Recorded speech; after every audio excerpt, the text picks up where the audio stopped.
اعوذ باللہ من الشیطان الرجیم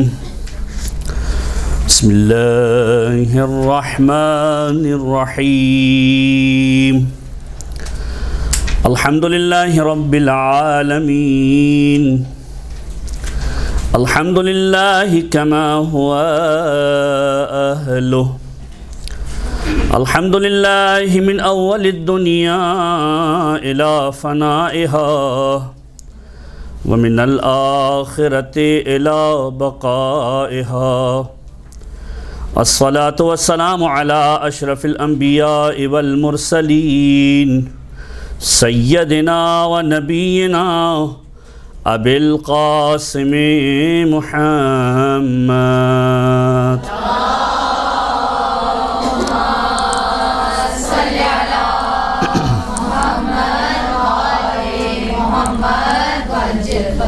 وعلى أهل بيته الطيبين الطاهرين المعصومين المظلومين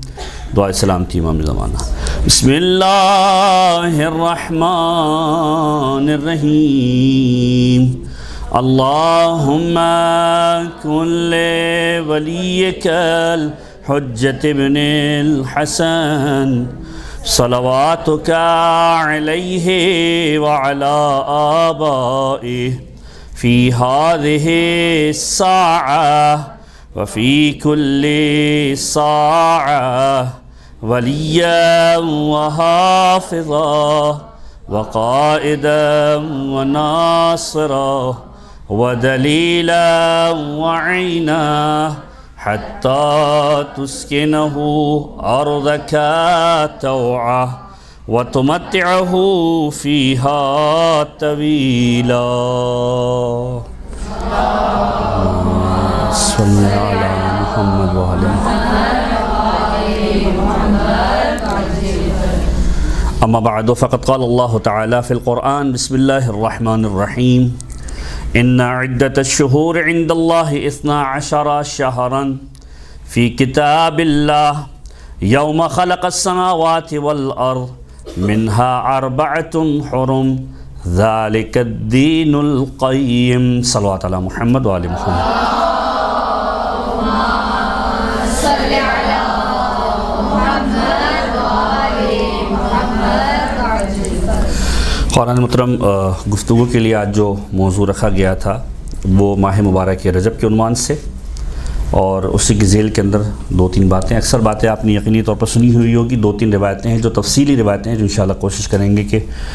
آپ تک پہنچائی جائیں تاکہ ماہ مبارک رجب کے اعمال کے اعتبار سے اور ماہ مبارک رجب کی خصوصیات کے اعتبار سے ہماری معرفت کے اندر کچھ اضافہ ہو سکے۔ قرآن کریم کی جس آیت کو سرنامہ کلام کے طور پر پیش کیا گیا سورہ مبارکہ توبہ قرآن مجید کا 9واں سورہ ہے اور اس کی آیت نمبر 36۔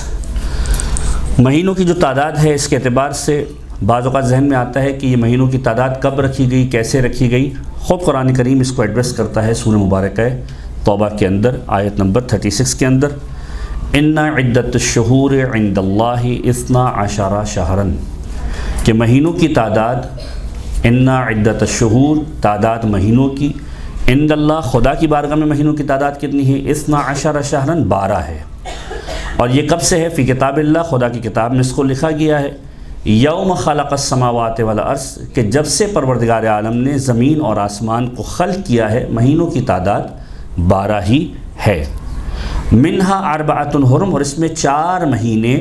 محترم ہیں احترام والے ہیں ذالک الدین القیم اور یہی مستحکم دین ہے۔ قرآن کریم کی ایک ظاہری تفسیر ہے اور ایک باطنی تفسیر ہے۔ یقینی طور پر ظاہر کے اعتبار سے انسان بے شمار مطالب لے سکتا ہے لیکن باطن کے اعتبار سے جو حقیقی بات ہے وہ ائمہ طاہرین کے در سے ملے گی کسی اور مقام سے نہیں ملے گی۔ تو جو ظاہری تفسیر ہے وہ ہماری جس کو کہتے ہیں تشنگی کو دور کرنے کے لیے کافی ہے کہ مہینوں کی تعداد 12 ہے اس میں 4 مہینے محترم ہیں جو ظاہری تفسیر ہے اور اس اعتبار سے بھی منطبق ہو جاتی ہے کہ آپ نے یقینی طور پر سنا ہوگا کہ زمانے جاہلیت کے اندر کچھ مہینے ایسے ہوا کرتے تھے کہ جن کو احترام کی نگاہ سے دیکھا جاتا تھا، جس کے اندر جنگ و جدال نہیں ہوتا تھا، جس کے اندر فساد نہیں ہوتا تھا، جس کے اندر جنگیں نہیں کی جاتی تھی۔ اگر فرض کیجئے کوئی جنگ ہو رہی ہوتی تھی اور یہ مہینہ داخل ہو جاتا تھا تو ان کو روک کر جنگوں کو روک دیا جاتا تھا کہ اب اس کے ختم ہونے کے بعد جو اس کو دوبارہ کنٹینیو کیا جائے گا یا اس وقت کم سے کم ان تمام چیزوں کو پوسٹ پون کر دیا جائے گا۔ وہ 4 مہینے کون سے ہیں؟ اگر اس آیت کی ظاہری تطبیق کے اعتبار سے دیکھا جائے کہ مہینوں کی تعداد 12 ہے، 12 میں سے 4 محترم ہے، وَمِنْهَا أَرْبَعَةٌ حُرُمٌ، 4 ان میں سے ایسے ہیں کہ جن کی حرمت ہے۔ اب وہ 4 کون سے ہیں؟ ان 4 مہینوں کے اندر جو سب سے پہلا مہینہ ہے وہ ہے ماہ مبارک رجب، دوسرا مہینہ ہے ماہ مبارک ذی قعدہ، تیسرا مہینہ ہے ماہ مبارک ذی الحجہ، اور چوتھا مہینہ ہے ماہ مبارک محرم۔ اور اسی چیز کو دلیل بنایا تھا ہمارے 8ویں امام امام علی بن موسیٰ رضا علیہ السلام نے،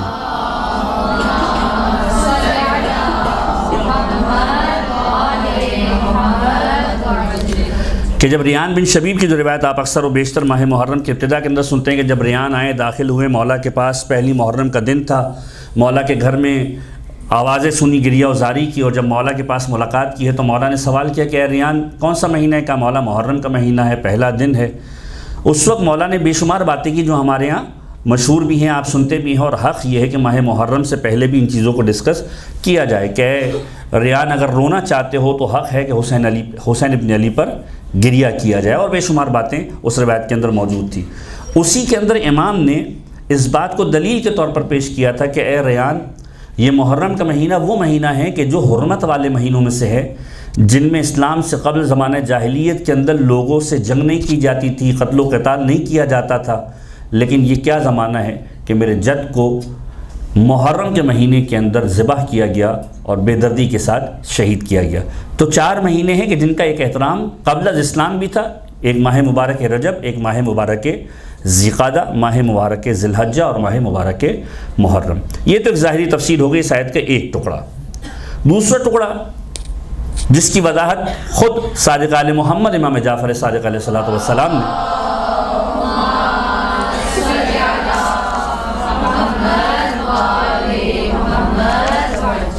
فرمائی کہ جب امام کی خدمت میں کوئی شخص آیا اور ایک مرتبہ آ کر سوال کیا کہ مولا اس آیت سے مراد کیا ہے، اس آیت کا مطلب کیا ہے؟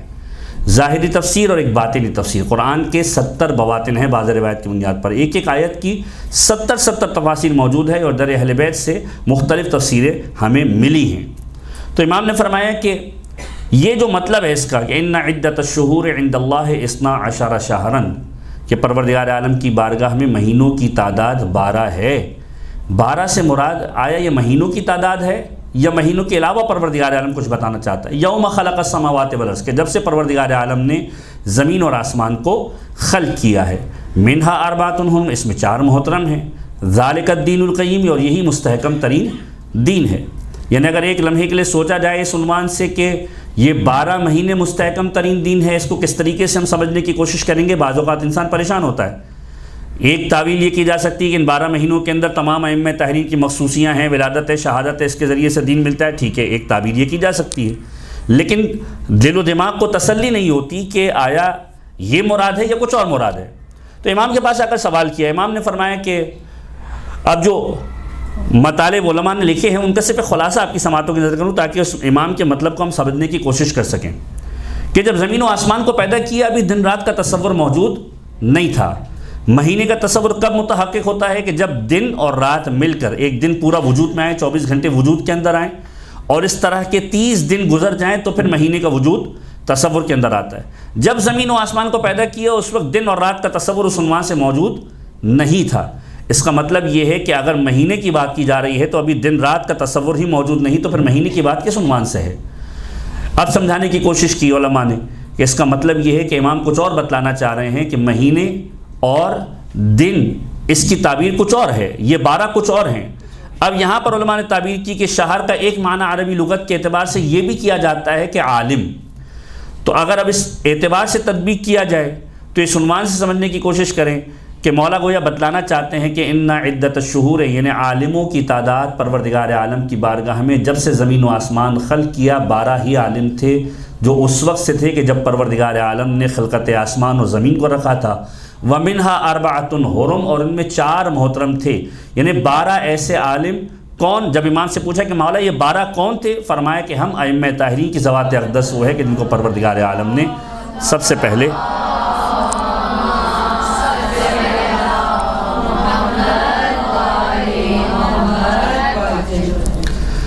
کہ 12 کی تعداد 12 ائمہ کی تعداد ہے جو ہدایت کا مرکز ہے. وَمِنْهَا أَرْبَعَةٌ ہو، ان میں 4 محترم ہیں. اب یہ بھی ایک سوال ہے کہ 12 میں سے 12 اماموں میں سے 4 کس کو محترم قرار دیا گیا؟ اب یہاں پر بات یہ نہیں ہے کہ فلاں محترم نہیں ہے فلاں محترم ہیں. یہاں پر ایک خاص تعبیر استعمال کی گئی کہ ان 12 میں سے بھی 4 محترم ہیں. جب امام سے پوچھا گیا مولا وہ 4 کون ہے؟ کہ وہ 4 وہ ہیں کہ جن کے نام علی کے نام سے شروع ہوتے ہیں، کیونکہ خود خدا کا نام علی ہے. لہٰذا 4 ائمہ کہ جن کے نام علی سے شروع ہوتے ہیں. وَمِنْهَا أَرْبَعَةٌ حُرُمٌ، یہ 4 محترم ہیں ان 12 میں، ان کا خاص ایک احترام ہے. یعنی علی ابن ابی طالب، علی ابن الحسین، علی ابن موسیٰ الرضا، علی ابن محمد الحادی، جن کی آج ولادت کا دن بھی ہے. ایک مرتبہ درود پڑھی محمد والے محمد پر.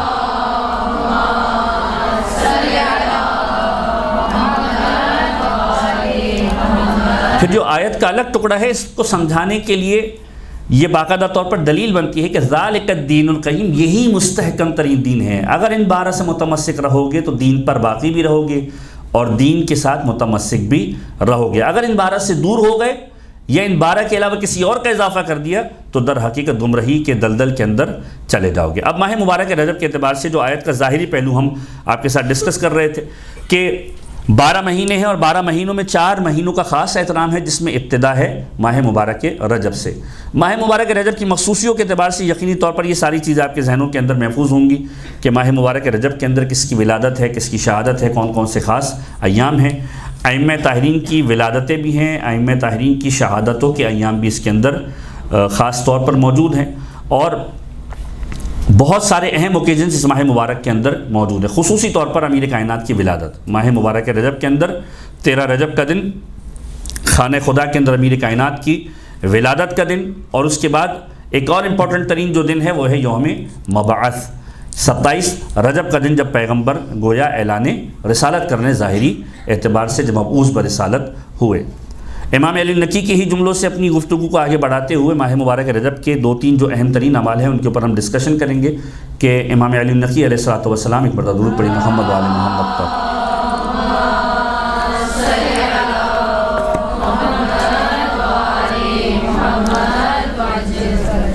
اس مہینے کا ایک اہم ترین عمل ہے ماہ مبارک رجب کے اندر روزہ رکھنا، اور امام سے ہی آ کر سوال کیا گیا اور امام نے پورے سال کے اندر جو اہم ترین روزوں کی فہرست ہے وہ بتلائی. 4 روزے ہیں، مشہور و معروف روایت کہ جب امام کے پاس ایک شخص آیا اور امام سے آ کر سوال کیا تو امام نے فرمایا کہ 4 روزے ہیں جو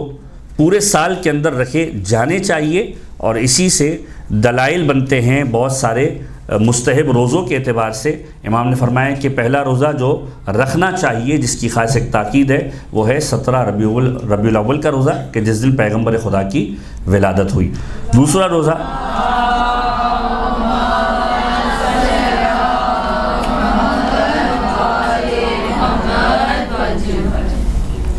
پہلا روزہ 17 ربیع الاول کا روزہ، دوسرا روزہ فرمایا 27 رجب کا روزہ یوم مبعث کا روزہ، تیسرا روزہ 25ویں ذی قعدہ یعنی یوم دہو الارض اس کا روزہ، اور پھر فرمایا چوتھا روزہ جو ہے وہ ہے یوم غدیر کا روزہ کہ جب پروردگار عالم نے نعمتوں کو تمام کیا اور خدا اس دین سے راضی ہوا. تو روزے کے اعتبار سے ایک روایت جو امام معصوم نے ہم تک پہنچائی. اب اس ماہ مبارک کی اگر ہم اعمال کے اعتبار سے ایک فہرست کو بنانا چاہیں تو خاص طور پر جو 3 واضح ترین چیزیں نظر آتی ہیں، اور یہ سب چیزیں آپ کے علم کے اندر ہیں، صرف ایک تکرار ہے، ایک گویا ریپیٹیشن ہے، ایک ریمائنڈر ہے کہ ہم متوجہ رہیں مسلسل ان چیزوں کی جانب کہ 3 چیزیں ہیں جو اس ماہ مبارک کے اندر خاص طور پر فوکس کی گئی کہ انسان متوجہ رہے اس کی جانب. پہلی چیز ماہ مبارک کا روزہ جس کو ہم آخر میں ڈسکس کریں گے. دوسری چیز اس ماہ مبارک کے اندر پروردگار عالم کی بارگاہ میں بار بار استغفار اور توبہ کرنا، خداوند متعال سے طلب مغفرت کرنا، پروردگار عالم سے آتش جہنم سے آزادی کو طلب کرنا، پروردگار عالم کی بارگاہ میں بار بار اس انداز سے جانا کہ پروردگار اس مہینے کے اندر جو ہے وہ ہمیں معاف کر دے. لہٰذا جو دعائیں ملتی ہیں وہ آپ پڑھتے بھی ہیں اللہم بارک لنا فی رجب و شعبان کہ پروردگار اس ماہ مبارک رجب اور شعبان کو ہمارے لیے بابرکت قرار دے اور ہمیں رمضان تک پہنچا دے. در حقیقت ایک تیاری ہے جو پروردگار عالم ماہ مبارک رمضان کے لیے سٹارٹ کرا رہا ہے کہ ماہ مبارک رجب کو گزارو، ماہ مبارک رجب سے ماہ مبارک شعبان کی طرف جاؤ، ماہ مبارک شعبان سے ماہ مبارک رمضان کی طرف جاؤ. اب یہاں پر جو سیکوینس بھی نظر آتا ہے اگر آپ روایتوں کے جملے اٹھا کر دیکھیں تو اس مہینے کو خدا کا مہینہ بھی قرار دیا گیا، اور بعض علماء اس انداز سے تعبیر کرتے ہیں کہ یہ مہینہ امیر کائنات کا مہینہ ہے، چونکہ اس مہینے کے اندر امیر کائنات کی ولادت ہے۔ دونوں ترتیبیں روایتوں کے اعتبار سے نظر آتی ہیں کہ معصوم کا جملہ ہے کہ یہ مہینہ پروردگار عالم کا مہینہ ہے۔ شعبان کے اعتبار سے خاص طور پر روایت کے جملے ہیں کہ پیغمبر فرماتے ہیں یہ میرا مہینہ ہے، اور ماہ مبارک رمضان کے اعتبار سے جملہ ملتا ہے کہ یہ میری امت کا مہینہ ہے، یہ خود پروردگار عالم کا مہینہ ہے۔ تو تین ترتیبیں اس عنوان سے ملتی ہیں۔ ایک ترتیب یہ ہے کہ رجب خدا کا مہینہ، شعبان پیغمبر خدا کا مہینہ، اور رمضان امت کا مہینہ۔ ایک ترتیب اس عنوان سے ملتی ہے کہ رجب امیر کائنات کا مہینہ، شعبان پیغمبر خدا کا مہینہ، اور رمضان پروردگار کا مہینہ۔ تو تینوں ترتیبوں کو اگر آپ الٹ پلٹ کر بھی اس انداز سے سمجھنے کی کوشش کریں تو ایک خوبصورت تعبیر بنتی ہے جو خطبہ کے لیے بھی استعمال کی جاتی ہے، اور اکثر اس سے استفادہ کرتے ہیں کہ در حقیقت دونوں طرف سے پروردگار عالم نے پیغام دیا کہ اگر پروردگار تک پہنچنا ہے تو بیچ میں اگر کوئی واسطہ ہوگا تو محمد مصطفیٰ صلی اللہ علیہ وآلہ وسلم کا واسطہ ہے۔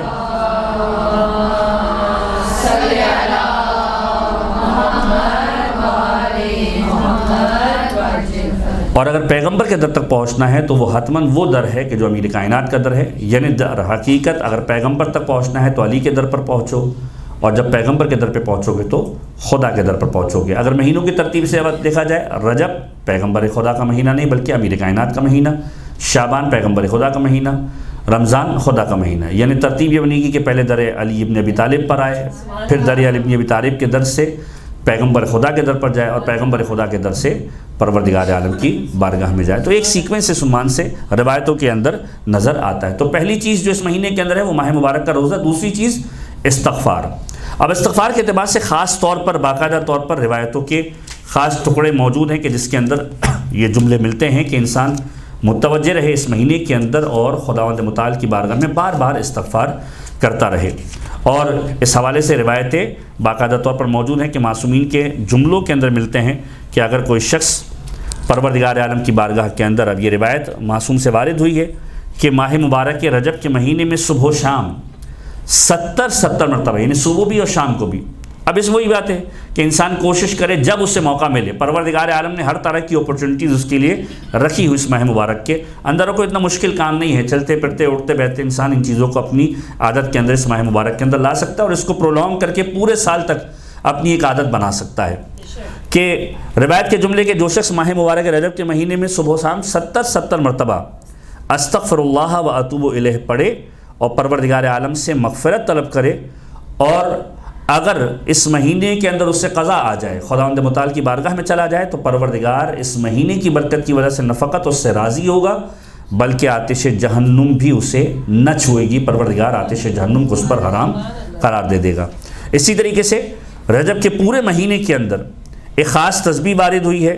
جو مفاتیح الجنان کے اندر بھی تحریر ہے کہ استغفر اللہ ذی الجلال والاکرام من جمیع الذنوب والآثام۔ پورے مہینے کے اندر اگر 1000 مرتبہ پڑھ لے، یعنی اگر 30 دن ہیں تو 30 دن کے اعتبار سے اگر روزانہ کی بنیاد پر بھی وہ ترتیب بنا لے 30 مرتبہ ہی پڑھنے کی، تو کم سے کم 900 مرتبہ تو اسی انداز سے ہو جاتا ہے۔ ایک تسبیح بھی اگر پڑھ لے 1000 مرتبہ اگر پورے مہینے کے اندر ایک مرتبہ پڑھ لے تو پروردگار عالم اسے بخشش عطا کرے گا۔ اس طرح کی روایتوں کے جملے موجود ہیں۔ پھر اسی عنوان سے ایک اور جملہ جو روایتوں کے اندر ملتا ہے کہ جو شخص ماہ مبارک کے رجب کے اندر استغفار پڑھتا رہتا ہے، پروردگار عالم اس کی گناہوں کی مغفرت کر دیا کرتا ہے، اور یہ مہینہ ہی مغفرت کا مہینہ ہے۔ اور اس مغفرت کو ایک تعبیر جو پیغمبر نے ایک واقعے کے اندر استعمال کی ہے، کتب تواریخ کے اندر ایک جو ہے وہ واقعہ ملتا ہے، بہار الانوار کے اندر یہ واقعہ موجود ہے کہ ختمی مرتبہ احمد مصطفیٰ محمد مصطفیٰ صلی اللہ علیہ وآلہ وسلم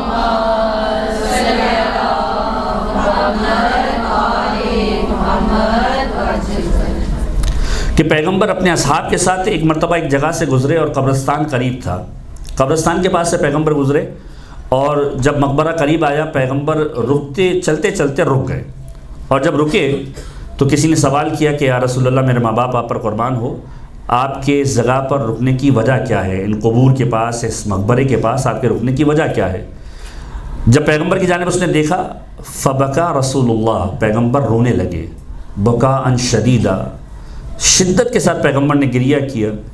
وہ شخص کہتا ہے کہ جب ہم نے پیغمبر کو گریہ کرتے ہوئے دیکھا تو ہم بھی گریہ کرنے لگے۔ ابھی ہم رونے سے فارغ بھی نہیں ہوئے تھے کہ ایک مرتبہ پیغمبر نے جملہ فرمایا، جس راوی نے اس روایت کو نقل کیا اس کا نام ہے ثوبان، کہ پیغمبر نے فرمایا یا ثوبان ہؤلاء یعذبون فی قبورہم، پروردگار عالم ان لوگوں کو ان کی قبر کے اندر عذاب دے رہا ہے اور میں ان کے گریہ و زاری کو سن رہا ہوں، لہذا مجھے بھی گریہ ہو رہا ہے۔ اب پروردگار عالم نے ان کے اوپر رحم کر دیا ہے، میں نے پروردگار عالم سے دعا کی ہے کہ پروردگار ان کے عذاب کے اندر تخفیف کر دے۔ پھر پیغمبر نے جملہ ارشاد فرمایا، اور وہ جملہ بہت زیادہ امپورٹنٹ ہے، فرمایا فَلَوْ صَامُوا هَؤُلَاءِ أَيَّامَ رَجَبَ وَقَامُوا فِيهَا مَا عَذَّبُوا فِي قُبُورِهِمْ، اگر ان لوگوں نے اپنی زندگی کے اندر ماہ مبارک رجب کے اندر روزے رکھے ہوتے اور قیام کیا ہوتا تو پروردگار عالم اس عذاب سے بھی ان کو نجات دیتا ہے، اس عذاب کے اندر بھی ان کو گرفتار نہ کرتا۔ اس کا قطعاً یہ مطلب نہیں کہ ماہ مبارک رجب کے اندر روزے نہ رکھنے والا عذاب میں گرفتار ہوگا، یعنی کچھ بہت سارے عذاب ایسے ہوں گے جو انسان کے لیے لکھے گئے ہوں گے، لیکن ماہ مبارک رجب کی عبادت، ماہ مبارک رجب کے روزوں اور ماہ مبارک رجب کے قیام کے سبب پروردگار عالم اس عذاب کو بھی دور کر دے گا کہ جو عذاب اس کے مقدر کے اندر لکھا ہوتا ہے۔ پھر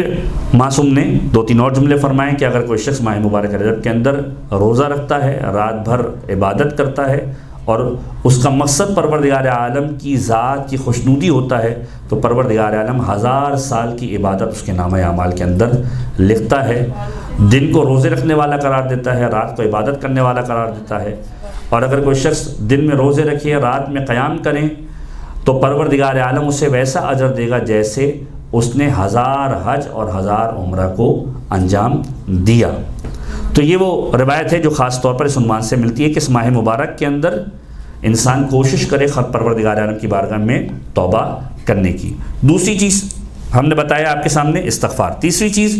اس ماہ مبارک کے اندر صدقہ دینا، خاص طور پر تاکید ہے کہ اس ماہ مبارک کے اندر انسان کوشش کرے اور اپنے مال میں سے خداوند متعال کی بارگاہ کے اندر خرچ کرے اور پروردگار عالم کی بارگاہ میں خوشنودی کے لیے پروردگار کی اس عمل کو انجام دے کہ صدقے کو اپنی زندگی کا حصہ بنائے۔ عمومی طور پر ماہ مبارک رجب کے علاوہ بھی اس کی خاص تاکید موجود ہے۔ اب ہم آئیں اس موضوع کی طرف کہ ماہ مبارک رجب کے اندر روزہ رکھنے کی جو باتیں کی گئی ہیں اس کے حوالے سے روایتوں کے اندر کیا چیزیں ملتی ہیں۔ ایک مرتبہ درود پڑھیے محمد و آل محمد پر۔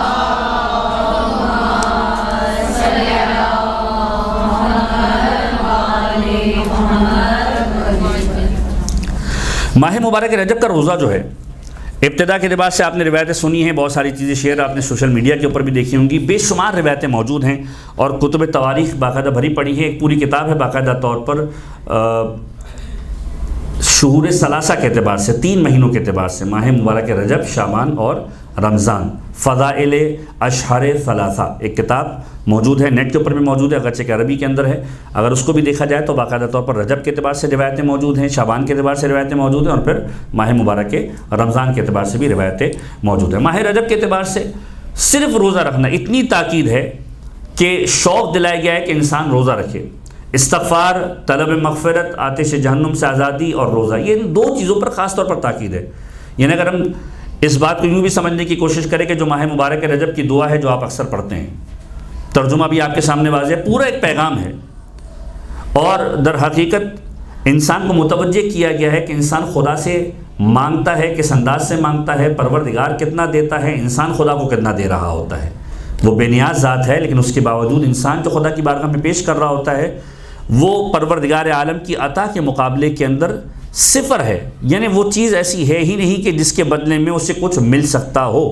یہ پروردگار عالم کی عطا ہے کہ پروردگار عالم نے اسے اتنا عطا کیا۔ یعنی جو دعاؤں کے جملے ہیں، یا من ارجوہ لکل خیر وآمن سخطہ عند کل شر، مشہور دعا ہے، آپ لوگ پڑھتے ہیں کہ اے وہ پروردگار کہ جو ہماری امید ہے ہر بھلائی کے اندر، وآمن سخطہ عند کل شر، ہر پریشانی کے اندر اگر ہم امان چاہتے ہیں تو کس کے پاس جاتے ہیں؟ خدا کے پاس جاتے ہیں۔ اب یہاں پر جو جملہ ہے وہ بہت امپورٹنٹ ترین جملہ ہے کہ یا من یعطی الکثیر بالقلیل، اے پروردگار جو کثیر عطا کرتا ہے قلیل کے بدلے میں، یعنی ہم جو دے رہے ہیں اس کی کوئی حیثیت ہے ہی نہیں، اس کی کوئی اوقات ہے ہی نہیں، نہ وہ عمل کے اعتبار سے مکمل ہے، محکم ہے، نہ وہ خلوص کے اعتبار سے محکم ہے، مکمل ہے، نہ وہ کرائٹیریا کے اعتبار سے جو خدا چاہتا ہے اس کے اعتبار سے مکمل ہے۔ یا من یعطی الکثیر بالقلیل، ہم تو پروردگار کی حمد و ثنا کر رہے ہیں، پروردگار تو وہ ہے جو کثیر عطا کرتا ہے، کس کے بدلے میں؟ قلیل کے بدلے میں۔ یعنی انسان اس بات کو سوچے کہ اگر خداوند متعال نے یہ پیمانہ رکھا ہوتا ہے کہ جتنا دو گے اس کے اعتبار سے ہی ملے گا، تو انسان کہاں پر جا کر اسٹینڈ کر رہا ہوتا، نہ یہ نعمتیں ہوتی، نہ یہ آسائشیں ہوتی۔ در حقیقت چونکہ بے نیاز ذات ہے، اسے ضرورت نہیں، وہ کہتا ہے کہ تم تھوڑا بھی دو گے میں تمہیں دوں گا۔ اور معصومین کی روایت کے اندر جو ہم پڑھتے ہیں دعا افتتاح کے اندر یا مختلف دعاؤں کے اندر جو جملے ہیں جن کا خلاصہ یہ کہ پروردگار ہم تجھ سے تیرے قلیل کا سوال کرتے ہیں، تیرا قلیل ہمارے لیے کثیر کے برابر ہے۔ تو اے میرے پروردگار تو وہ ہے جو ہمیں کثیر عطا کرتا ہے قلیل کے بدلے میں، ہمارا عمل اس قابل نہیں ہے۔ چوتھے امام کی دعا ہے اللہم انی اسألک ما لا استحقہ، اے میرے پروردگار میں تجھ سے وہ سوال کرتا ہوں جس کا میں استحقاق نہیں رکھتا، میں قابل ہی نہیں کہ مجھے یہ چیز عطا کیا جائے، اس کے باوجود میں تجھ سے سوال کرتا ہوں۔ تو پروردگار وہ ہے جو قلیل کے بدلے میں کثیر دے رہا ہے۔ ایک بہت ہی خوبصورت واقعہ، پیغمبر خدا کی بارگاہ میں ایک شخص آیا اور ایک مرتبہ آ کر سوال کیا اس عنوان سے کہ بعض اوقات ہمارے یہاں ایک جو تصور موجود ہے، اور بہرحال چاہے وہ کوئی بھی کمیونٹی ہو، ایک تصور ہمارے یہاں شارٹ کٹ کا تصور ہر جگہ پر ہے۔ ہم چاہتے ہیں کہ چھوٹے سے چھوٹے وقت کے اندر زیادہ سے زیادہ فائدہ ہو جائے۔ جو عبادتوں کا ہمارا ایک محور ہے، عبادتوں کا ایک تصور جس کو امام معصوم نے بھی ایڈریس کیا ہے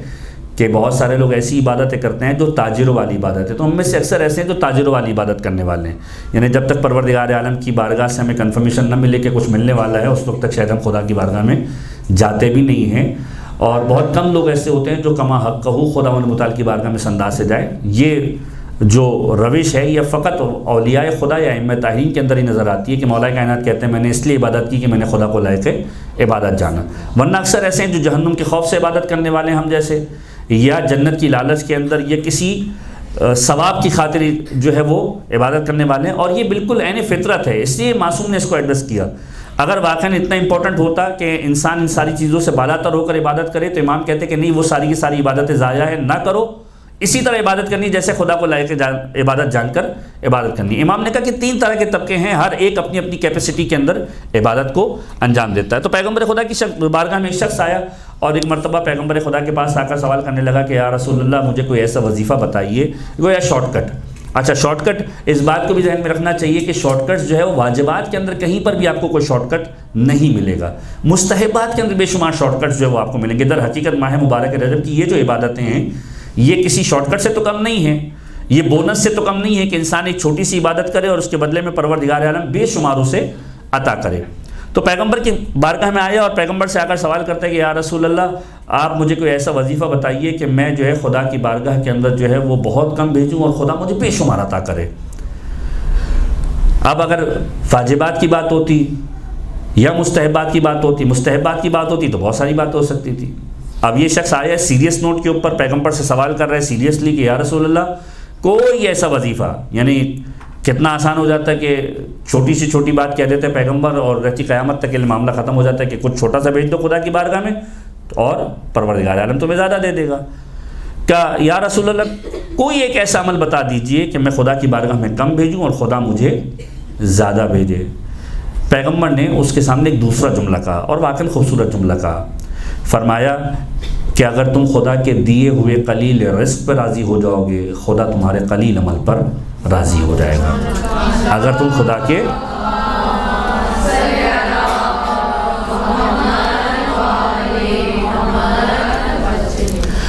کے دیے ہوئے قلیل رزق پہ راضی ہو جاؤ خدا تمہارے قلیل عمل پہ راضی ہو جائے گا، لہذا پھر جو تمہیں دے گا وہ تمہیں بہت زیادہ لگے گا۔ لیکن یہ انسان کی فطرت ہے کہ یہ رزق جو اسے ملتا ہے، انسان کی چاہت، انسان کی خواہش اسے بار بار اس بات کی جانب متوجہ کرتی ہے کہ نہیں مجھے کچھ اور چاہیے اور زیادہ چاہیے، اکتفا نہیں کرتا، قناعت نہیں کرتا۔ کہ جب تم خود اپنے رزق کے معاملے میں قناعت نہیں کرتے تو پھر خداوند متعال سے بھی اس بات کی ایکسپیکٹیشن نہ کرو کہ وہ قلیل سے عمل پہ تمہارے راضی ہو جائے گا۔ اس کے باوجود پروردگار عالم قلیل عمل کے بدلے میں کثیر عنایت کرتا ہے۔ تو دعا کا یہ خود جملہ جو ہے بڑا لطیف جملہ ہے کہ ہم خدا کی بارگاہ میں کیا بھیج رہے ہیں اور خداوند متعال ہمیں کیا دے رہا ہے.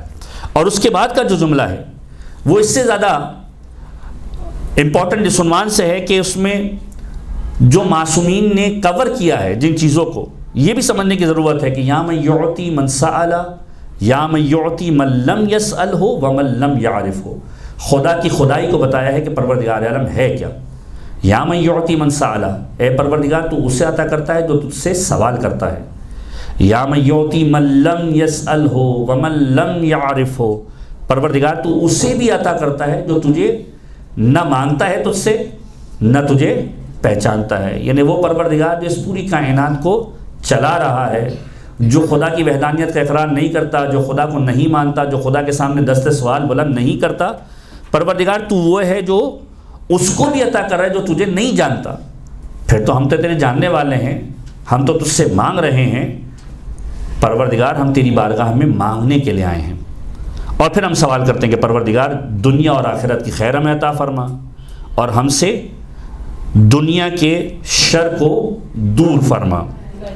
اور اے میرے پروردگار تو عطا کرتا ہے، اپنے فضل سے مجھے جو عطا کر رہا ہے اس میں اضافہ فرما.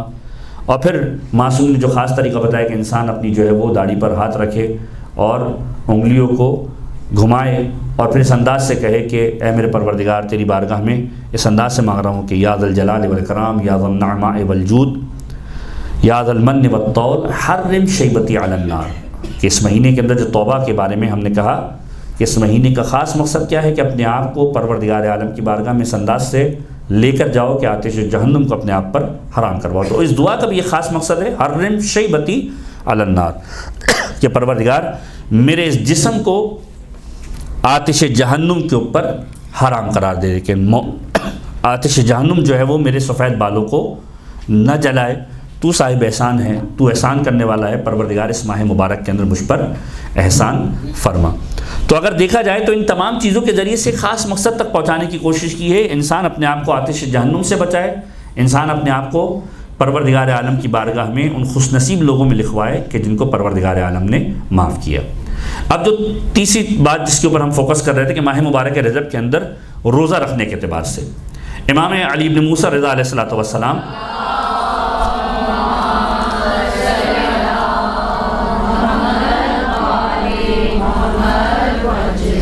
اصول کافی کی روایت ہے، امام فرماتے ہیں کہ جو شخص ماہ مبارک رجب کی ابتدا میں روزہ رکھے خدا سے رغبت کی خاطر کہ پروردگار عالم کی جانب اس کی توجہ ہو، تو پروردگار عالم جنت کے دروازے کھول دیا کرتا ہے ایسے شخص کے لیے کہ جو ماہ مبارک رجب کی ابتدا میں روزے رکھے. پھر فرمایا جو درمیان میں روزہ رکھے اور آخر رجب میں روزہ رکھے، پروردگار اسے جنت کے رکھوالوں میں شمار کرتا ہے، یعنی ان لوگوں میں شمار کرتا ہے کہ جن کو ایک خاص اسٹیٹس دیا گیا کہ جو جنت کے حاملین میں سے ہیں. اور پھر فرمایا اور ایسے شخص کو پروردگار عالم کیا رتبہ عطا کرے گا اس کے ذریعے، اس شخص کے ذریعے کہ جو ماہ مبارک رجب کی ابتدا میں روزہ رکھ رہا ہے، جو درمیان میں روزہ رکھ رہا ہے اور جو آخر رجب میں روزہ رکھ رہا ہے، پروردگار اس کے ذریعے اس کے ماں باپ کی، اس کے بچوں کی شفاعت کر دیا کرتا ہے. یعنی ماہ مبارک رجب وہ مہینہ ہے کہ جو نہ فقط انسان کے خود کے کام آنے والا ہے بلکہ اس کے اہل و عیال کے بھی کام آنے والا ہے، والدین کے کام آنے والا ہے، اولاد کے کام آنے والا ہے. اب روایت کا جو جملہ ہے وہ اس انداز سے زیادہ مہم ہے کہ اس کے ماں باپ کی بچوں کی شفاعت کر دیا کرتا ہے، اگر وہ اہل نار میں سے ہوں تو بھی ان کی بخشش کا سبب بن جایا کرتا ہے. یعنی یہ روزہ نہ فقط خود کے کام آئے گا بلکہ ماں باپ کے کام آئے گا، اولاد کے کام آئے گا. اگر اہل نار میں سے بھی ہیں تو پروردگار عالم اس شخص کے اس عمل کے صدقے میں ان کی بخشش کا سامان فراہم کر دے گا. پھر روایت کا جملہ ختمی مرتبہ احمد مصطفیٰ محمد مصطفیٰ صلی اللہ علیہ وآلہ وسلم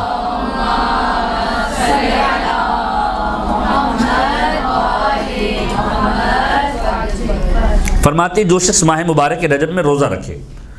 اب ابتدا کی بات نہیں ہے، انتہا کی بات نہیں ہے، درمیان کی بات نہیں ہے، ماہ مبارک رجب میں روزہ رکھے ایمان کے ساتھ، پروردگار عالم کے اوپر ایمان رکھتے ہوئے، اس یقین کامل کے ساتھ کہ پروردگار عالم کی خوشنودی کا یہ سبب ہے، اپنا احتساب کرتے ہوئے کہ میں پہلے کیا کر رہا تھا اب کیا کر رہا ہوں، محاسبہ کر اپنی ذات کا.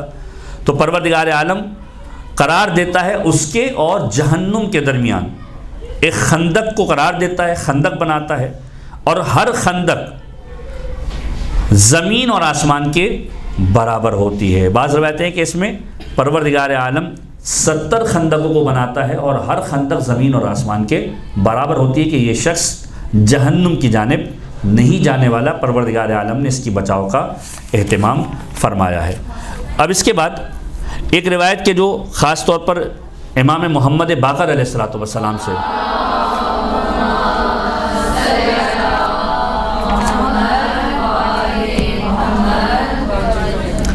روایت ہے کہ معصوم فرماتے جو شخص ماہ مبارک رجب میں ایک دن روزہ رکھے، شروع میں یا درمیان میں یا آخر میں، تو پروردگار متعال بہشت کو اس کے لیے کھول دیا کرتا ہے۔ امالی شیخ صدوق کے اندر یہ روایت موجود ہے، اور ماہ مبارک رجب کی فضیلت کے اعتبار سے اپنی سپیچز کے اندر شیخ صدوق نے اس کو کوٹ کیا کہ امام باقر فرماتے ماہ رجب میں ایک دن روزہ رکھے، چاہے ابتدا کے اندر ہو، چاہے درمیان کے اندر ہو، چاہے آخر ماہ کے اندر ہو، خدا بہشت کے لیے اس کے دروازے کھول دیا کرتا ہے اس شخص کے لیے، اور روز قیامت وہ شخص ہمارے ساتھ ہوگا اور ہمارے درجے کے اندر ہوگا۔ یعنی ایک روزہ ماہ مبارک رجب کا اس قابل انسان کو بناتا ہے کہ وہ روز قیامت انشاءاللہ ائمہ طاہرین کے ساتھ ان کے درجے کے اندر محشور کیا جائے گا۔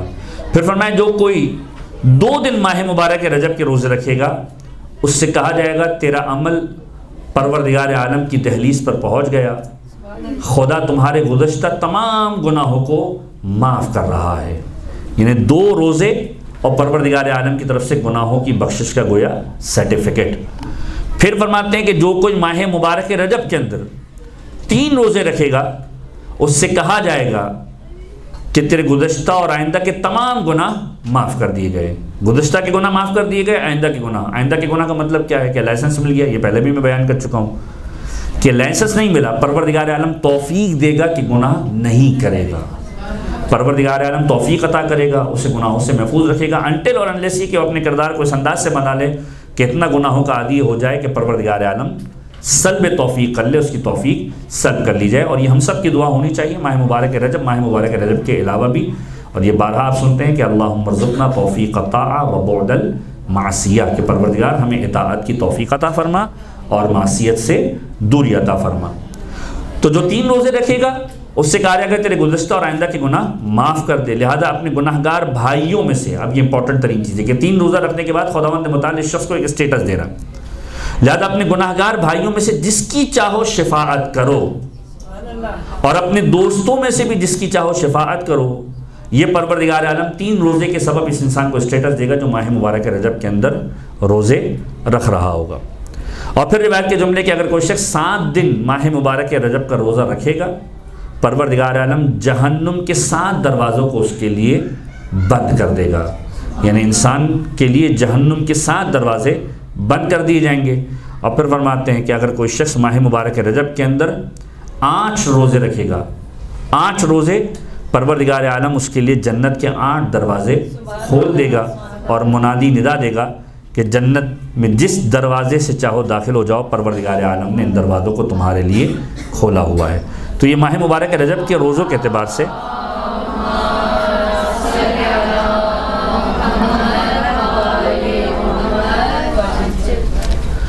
خاص تاکید جو وارد ہوئی ہے ان میں سے ایک یہ روایت۔ اب ایک اور روایت جو خاص طور پر وارد ہوئی ہے ماہ مبارک رجب کے اعتبار سے، اور ختمی مرتبہ احمد مجتبیٰ محمد مصطفیٰ صلی اللہ علیہ وآلہ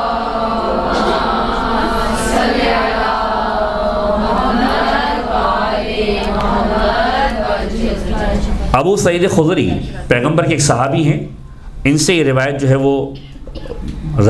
ملی ہے، اور اس میں پیغمبر نے باقاعدہ طور پر 30 دن کے جو روزے ہیں، یعنی 30 روزے اگر کوئی رکھتا ہے تو ان 30 روزوں کے پروردگار عالم کیا ثواب عطا فرمائے گا، ان 30 روزوں کے اعتبار سے پروردگار عالم کے ثوابات کا تذکرہ کیا ہے امام معصوم نے۔ مطلب درود پڑھیے محمد والے محمد پر۔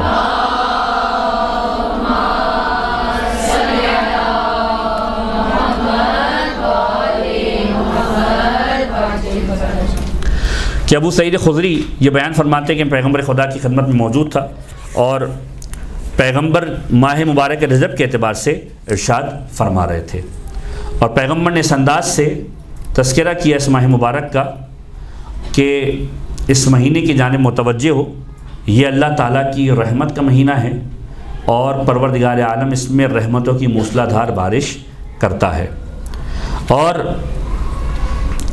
اسلام کی آمد کے بعد اس کی تعظیم میں مزید اضافہ ہوا ہے. جیسے کہ ہم نے عرض کیا، جو پیغمبر کی اس روایت سے پہلے جس آیت کا ہم نے تذکرہ کیا تھا سورہ مبارکہ توبہ کی، کہ یہ مبارک مہینوں میں سے تھا، ان مہینوں میں سے تھا کہ جن کو پروردگار عالم نے خاص طور پر احترام دیا ہے. پیغمبر نے فرمایا کہ اس مبارک مہینے کے اندر اسلام کے بعد اس کی عظمت کے اندر اور اضافہ ہوا ہے.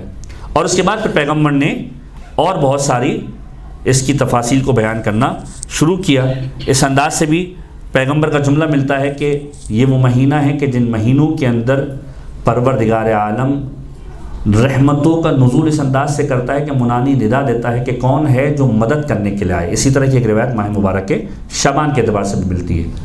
کہ کون ہے جو مدد کرنے کے لیے آئے. اور جب کسی نے پوچھا کہ پیغمبر مدد کس طرح ہو سکتی ہے، کہ اس مہینے کے اندر روزہ رکھو اور ہماری مدد فرماؤ. تو ایک خاص روایت جو اس حوالے سے لکھی گئی ہے ابو سعید خدری کے اعتبار سے، اور اس روایت سے پہلے امیر کائنات کی ایک روایت کا تذکرہ کر دیا جائے تاکہ اس کے بعد پھر ہم باقاعدہ اس روایت کے اوپر آئیں اور اس میں جس حد تک ہم بیان کر سکیں اس کو بیان کریں. کہ امیر کائنات نے بھی ماہ مبارک رجب کے اعتبار سے، روزوں کے اعتبار سے خاص طور پر ایک تاکید فرمائی کہ فرمایا کہ جو ماہ مبارک رجب میں اول عشرے میں یا درمیانی عشرے میں یا آخری عشرے میں روزہ رکھے. ابھی تک ایک ایک روزے کی بات ہو رہی تھی، ابتدا میں، درمیان میں، آخر میں. کا پہلے عشرے کے اندر، درمیانی عشرے کے اندر، آخری عشرے کے اندر اگر کوئی روزہ رکھے پروردگار عالم اس کے گناہوں کو معاف کر دیا کرتا ہے. اور اگر کوئی پہلے عشرے میں 3 روزے رکھے، درمیانی عشرے میں 3 روزے رکھے یا آخری عشرے میں، یعنی 3 روزے رکھے کسی بھی ایک عشرے کے اندر، پروردگار اس کے گزشتہ اور آئندہ گناہوں کو معاف کر دیا کرتا ہے، جس طرح کہ پہلے ہم نے بیان فرمایا. اس کے بعد فرمایا جو کوئی ماہ رجب کی ایک شب خدا کی عبادت کرتے ہوئے گزارے، یعنی کہ ایڈیشن ہے اس روایت کے اندر، اس لیے اس کو ہم نے آپ کے سامنے بیان کیا کہ اگر کوئی ایک شب خداوند متعال کی عبادت کے لیے گزارے. بے شمار شبیں آئیں گی جس میں آپ کو عبادت کا موقع ملے گا. مثلا 13 رجب کی رات ہے، عبادت کرنے کا موقع مل جائے گا. اسی طریقے سے 27 رجب کی شب ہے، عبادت کرنے کا موقع مل جائے گا. تو فرمایا خدا اسے دوزخ سے آزادی عنایت فرمائے گا. یعنی وہ مہینہ ہے کہ جس کے اندر شب بیداری خداوند متعال کی بارگاہ کے اندر عبادت کے لیے یہ بھی دوزخ سے نجات کا باعث ہے. فرمایا اگر کوئی ایک شب خدا کی عبادت کرے، خدا اسے دوزخ سے آزادی دے گا اور 70,000 گناہ گاروں کے لیے اس کی شفاعت کو پروردگار عالم قبول کرے گا. یعنی ابھی تک 3 روزوں کے بعد خداوند متعال اسٹیٹس دے رہا تھا کہ اپنے اہل و عیال کو، اپنے بچوں کو آتش جہنم سے نجات دلاؤ، اپنے دوستوں کو آتش جہنم سے نجات دلاؤ. فرمایا 70,000 گناہ گاروں کی شفاعت کے لیے ایک شخص کام آئے گا کہ جو ایک شب ماہ مبارک رجب کے اندر جاگ کر عبادت کو انجام دے رہا ہوگا. پھر فرمایا کہ جو اس راہ خدا میں اس مہینے کے اندر صدقہ دے گا، خدا روز قیامت اسے ایسے ثواب سے سرفراز فرمائے گا جو نہ کسی نے دیکھا ہوگا نہ کسی نے درک کیا ہوگا. یعنی ایسا ثواب کہ جس کو لوگ درک نہیں کر سکتے، پروردگار عالم ویسا ثواب اسے عطا کرنے والا ہے. تو یہ وہ روایت ہے کہ جس کو خاص طور پر تذکرہ کیا ہے اس عنوان سے کہ ماہ مبارک رجب کے اندر پروردگار عالم کی بارگاہ میں اگر انسان عبادت گزار بنے، روزہ رکھے، تو پروردگار عالم کے انداز سے اسے عطا فرماتا ہے. ایک مرتبہ درود پڑھ دیجیے محمد و آل محمد پر.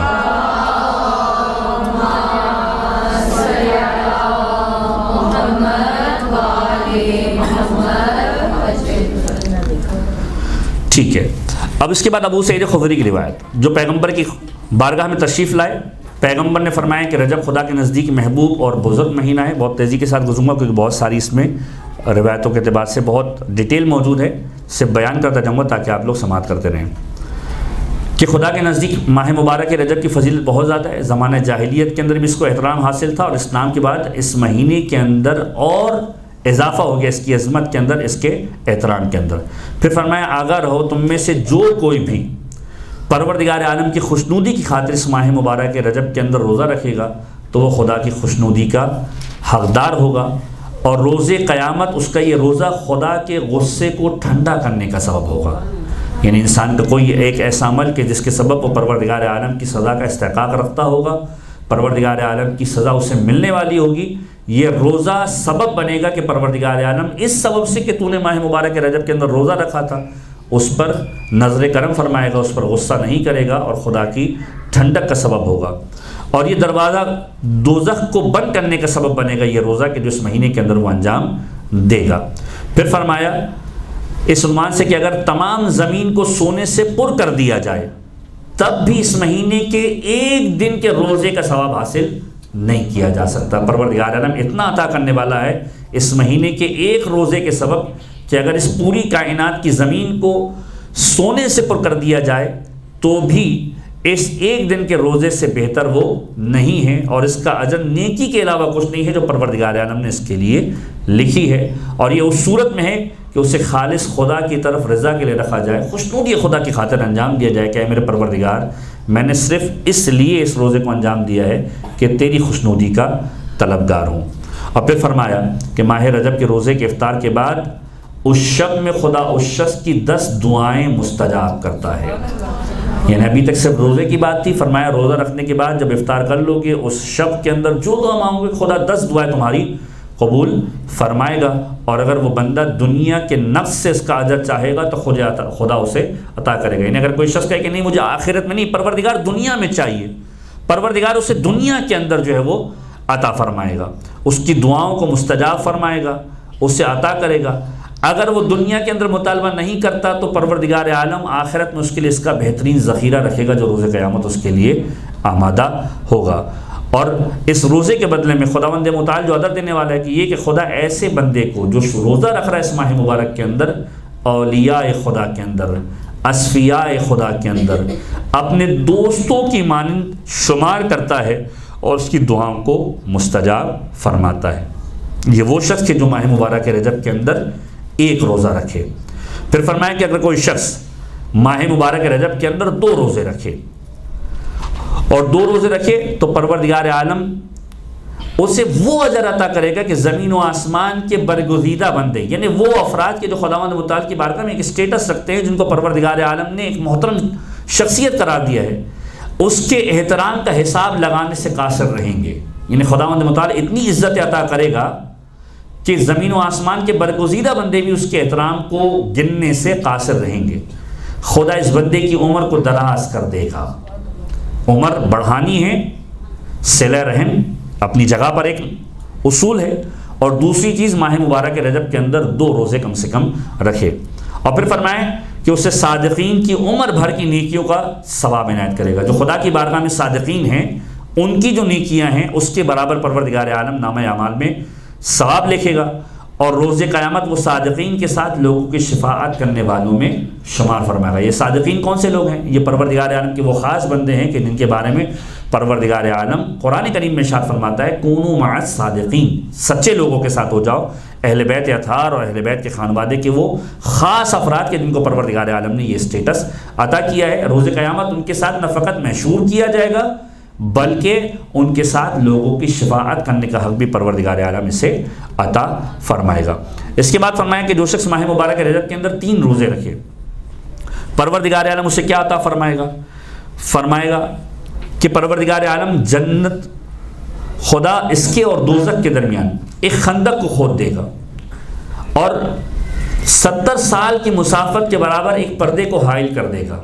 کہ یہ شخص جہنم سے دور ہو جائے گا۔ اور پھر جب یہ روزہ مکمل ہوگا، تیسرا اس کا، پروردگار عالم تیسرے روزے کے مکمل ہونے پر ایک جملہ ایسے کہے گا جو روایتوں کے اندر اس انداز سے لکھا ہوا ہے کہ لقد وجب حقک علیہ،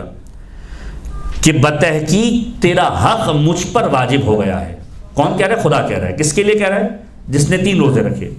کہ تیرا حق مجھ پر واجب ہو گیا ہے۔ وَوَجَبْتُ لَكَ مُحَبَّتِي وَوِلَایَتِي، بس مجھ پر واجب ہو گئی کہ میں تجھ سے محبت کروں اور تیرے لیے اپنی ولایت رکھوں، تیری ولایت مجھ پر موجب، تیری محبت و ولایت مجھ پر واجب ہو گئی ہے۔ اشہدکم یا ملائکتی، اپنے ملائکہ کو مخاطب کرے گا اور کہے گا اے ملائکہ گواہ رہو۔ کیا گواہ رہو؟ انی قد غفرت، میں نے معاف کر دیا ہے اس کے پرانے گناہوں کو بھی، اور آئندہ کے لیے بھی اسے توفیق دی ہے کہ گناہوں سے محفوظ رہے گا۔ تو یہ 3 دن کا روزہ پروردگار عالم کی بارگاہ کے اندر ایک ایسی خندق کے کھودنے کا سبب بنے گا جو 70 سال کی مسافت دور کر دے گی اس کو جہنم سے، اور افطار کے وقت پروردگار عالم فرمائے گا کہ مجھ پر تیری ولایت کی محبت کا حق لازم ہے، اے میری فرشتوں گواہ رہو میں نے اس کے گزشتہ تمام گناہوں کو معاف کر دیا اور آئندہ گناہوں کو بھی معاف کرتا ہوں، انہیں توفیق عطا کرتا ہوں کہ گناہوں کو انجام نہیں دے گا۔ چوتھے روزے کا ثواب، یعنی 4 روزے اگر کوئی رکھتا ہے تو پروردگار عالم اسے کیا ثواب عطا فرمائے گا؟ فرمایا کہ اگر کوئی شخص 4 دن روزے میں گزارتا ہے تو پروردگار عالم تمام بلاؤں، بیماریوں، جزام و برس اور فتنہ دجال اور عذاب قبر سے محفوظ رکھے گا۔ آج کے دور کے اندر سب سے بڑا فتنہ کیا ہے؟ شیطان کا فتنہ ہے، یہ دجالی فتنہ ہے کہ جس کے اندر مصیبتیں آپ کے سامنے آ رہی ہیں، کسی بیماری کی صورت کے اندر، میڈیا کی صورت کے اندر، مختلف کیفیتوں کے اندر آپ کے سامنے ہیں۔ ہم میں سے ہر ایک محفوظ رہنا چاہتا ہے کہ آج کے دور کے اندر فتنے سے محفوظ رہے، عذاب قبر سے ہم سب محفوظ رہنا چاہتے ہیں۔ کہ جو شخص 4 روزہ رکھے گا پروردگار عالم اسے ان تمام بیماریوں اور بلاؤں سے بھی محفوظ رکھے گا اور فتنے سے بھی محفوظ رکھے گا، اور اس کے نامہ اعمال کے اندر توابین کا اجر پروردگار عالم تحریر فرمائے گا۔ جس طریقے سے روز قیامت عبادت گزاروں کو پروردگار عالم اجر عطا فرمانے والا ہے، اسی طریقے سے اسے بھی اجر عطا فرمائے گا۔ اور پھر 5ویں روزے کے اوپر معصوم کا جملہ یہ ہے، پیغمبر فرماتے ہیں کہ جو شخص ماہ مبارک رجب کے اندر 5 دن روزہ میں گزارے گا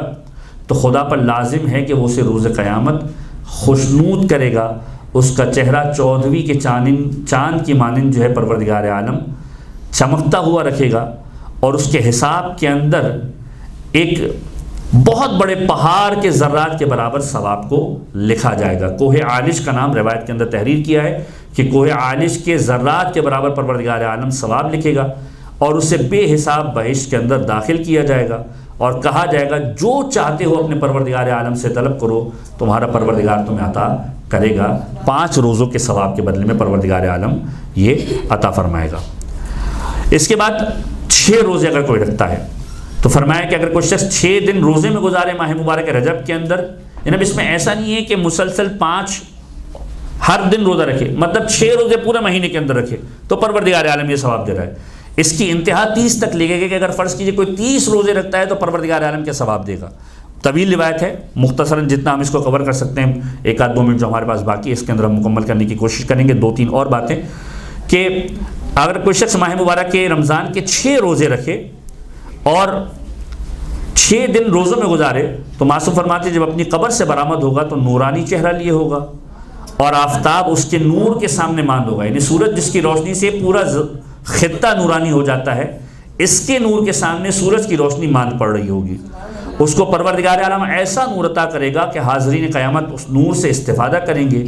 اور ایک ایسی امان عطا کی جائے گی کہ پل صراط سے بے حساب گزر جائے گا، اور اس کی نافرمانیوں کو پروردگار عالم معاف فرمائے گا۔ یہ ماہ مبارک رجب کے اعتبار سے ائمہ تاریخ کی روایتوں کے جملے ملتے ہیں جو آپ کی سماعتوں کی نظر کیے گئے۔ پروردگار عالم کی بارگاہ میں دعا ہے کہ پروردگار ہم سب کو ماہ مبارک رجب کی برکتوں کو، رحمتوں کو حاصل کرنے کی توفیق عنایت فرمائے، اس ماہ مبارک کو بہترین طریقے سے گزارنے کی توفیق عنایت فرمائے، اس ماہ مبارک کے ذریعے سے خدا کا قرب حاصل کرنے کی توفیق عنایت فرمائے، خداوند متعال کی رضا کی خاطر اپنے اعمال کو انجام دینے کی توفیق عنایت فرمائے، اور پروردگار عالم اگر اس ماہ مبارک کے اندر ہم کو اس دنیا سے اٹھا لے تو پروردگار عالم یہ جو عبادتیں کی ہیں ان کو ذخیرہ آخرت قرار فرمائیں۔ پروردگار عالم ہم سب کو اہل بیت اطہار کے بہترین ماننے والے اور اطاعت گزاروں میں شمار فرمائیں۔ پروردگار عالم ہم سب کو امام زمانہ کے حامی اور ناصروں میں شمار فرمائیں۔